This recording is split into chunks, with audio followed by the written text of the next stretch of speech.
নমস্কার, আমি অনাবি। আমার রন্ধনশালায় আপনাদের স্বাগত।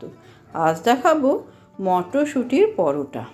প্রথমে বেশ কিছুটা মটরশুঁটি আমি ছাড়িয়ে নিয়েছি। এবার এগুলো একটা মিক্সার গ্রাইন্ডারে দিয়ে দেব। এবার এর মধ্যে অল্প একটুখানি জল দেব, দিয়ে পুরোটা একটা মিহি পেস্ট তৈরি করে নেব। মটরশুঁটিটা বাটা হয়ে গেছে। এবারে একটা কড়াই বসালাম গ্যাসে, তাতে একটুখানি সর্ষের তেল দিলাম। তেলটা গরম হয়ে গেলে এতে একটা তেজপাতা, একটা কাঁচা লঙ্কা ফাটিয়ে দিয়েছি, আর 1 চামচ আদা দিলাম। এরপর অল্প একটুখানি নুন দিলাম, আর একটুখানি হলুদ দিলাম, আর 1 চামচ জিরে গুঁড়ো দিলাম। এবার সব মশলাটা একটু কষিয়ে নিতে হবে। এই সময় গ্যাসের ফ্লেমটা একদম লোতে করে দিয়েছি। মশলার কাঁচা গন্ধটা যাওয়ার মতো কষিয়ে নিলেই হবে। এবার মটরশুঁটির পেস্টটা এর মধ্যে দিয়ে দিলাম, দিয়ে খুব ভালো করে মশলাটার সঙ্গে মিশিয়ে নেব।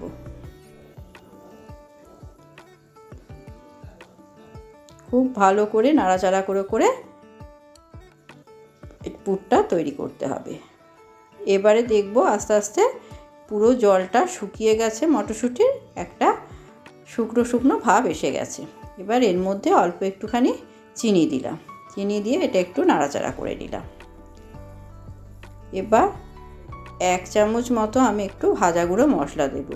এটা ধনে, জিরে আর শুকনো লঙ্কা ড্রাই রোস্ট করে আমি গুঁড়ো করে রেখেছিলাম, সেই মশলাটাই একটুখানি দিয়ে দিলাম। এবার এটা একটু নাড়াচাড়া করে নেব। ব্যাস, আমাদের মটরশুঁটির পুরটা রেডি হয়ে গেল। এবার অন্য একটা পাত্রে 1 বাটি ময়দা নিলাম, আর হাফ বাটি আটা নিলাম। এতে কিছুটা লবণ দিলাম, আর একটুখানি সাদা তেল দিলাম, দিয়ে পুরোটা একটু ভালো করে মিশিয়ে নেব।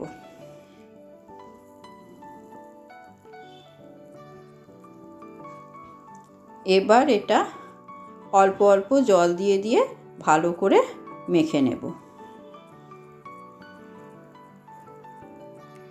খুব নরমও হবে না, খুব শক্তও হবে না। পরোটা বা লুচির যেরকম ময়দা মাখা হয় ঠিক সেই রকম মাখা হবে। ব্যাস, মাখা হয়ে গেছে। এবার এটা ঢাকা দিয়ে আধ ঘন্টা রেখে দেব। আধ ঘন্টা পর ঢাকা খুলে দেখব ময়দাটা একদম সেট হয়ে গেছে। এবার এটা একটা একটা করে ময়দাটা লেচি করে নেব। লেচিগুলো একটু বড় আকারের করতে হবে, খুব বড় না, একটু বড় করলেই হবে।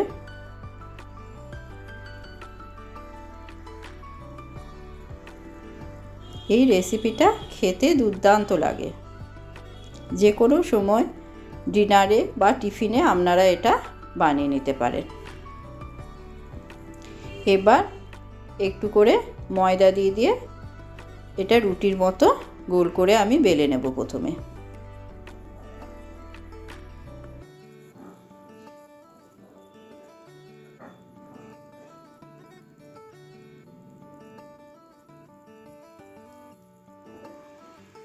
এবার এটাতে একটুখানি মটরশুঁটির পুরটা দিলাম, আর চারদিক থেকে এটা একটু ভালো করে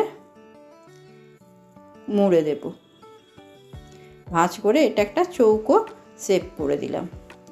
আমি পরোটাটা চৌকো আকারে করছি। আপনারা যদি গোল পরোটা করেন তাহলে এটা লেচিটায় একটা ঠোলা আকারে করে তার মধ্যে মটরশুঁটির পুর ভরে গোল করেও পরোটাটা বেলতে পারেন।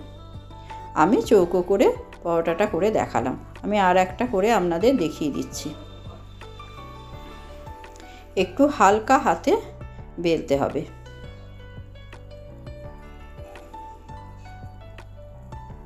হয়ে গেছে। এরকম করে সব পরোটাগুলো আমি বেলে নেব। এবার গ্যাসে একটা তাওয়া বসালাম, তাতে একটা করে পরোটা এভাবে দিয়ে শুকনো ভালো করে সেঁকে নেব।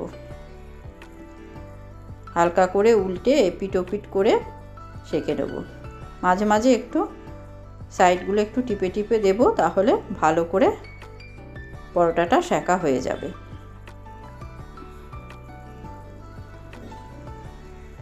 এবারে হালকা রং ধরবে তখন একটু করে তেল দিয়ে পরোটাগুলো আমি ভেজে নেব। আমি সাদা তেল দিয়ে করছি, আপনারা এটা ঘি দিয়েও করতে পারেন। ঘি দিয়েও খুব সুন্দর হয় পরোটাটা।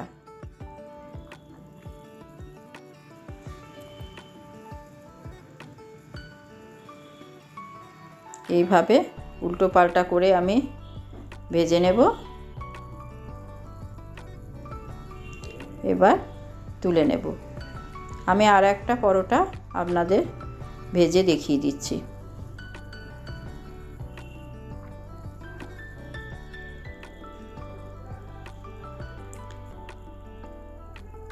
এইভাবে পরোটাগুলো ভালো করে টিপে টিপে সেঁকে নিতে হবে, তাহলে কাঁচা ভাবটা একটুও থাকবে না, চারদিকটা সমানভাবে সেঁকা হবে। এরম করে সব পরোটাগুলো আমি একে একে ভেজে নেব।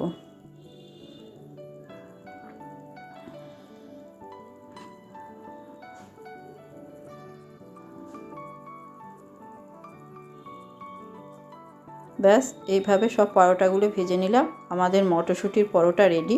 দেখুন কত সফট হয়েছে, ভেতরটাও দেখুন কত সুন্দর হয়েছে। ব্যাস এবারে রাতের ডিনারে বা টিফিনে যে কোনো সময় আপনারা এটা খেতে পারেন। কেমন হয়েছে রেসিপিটা জানাবেন। ধন্যবাদ।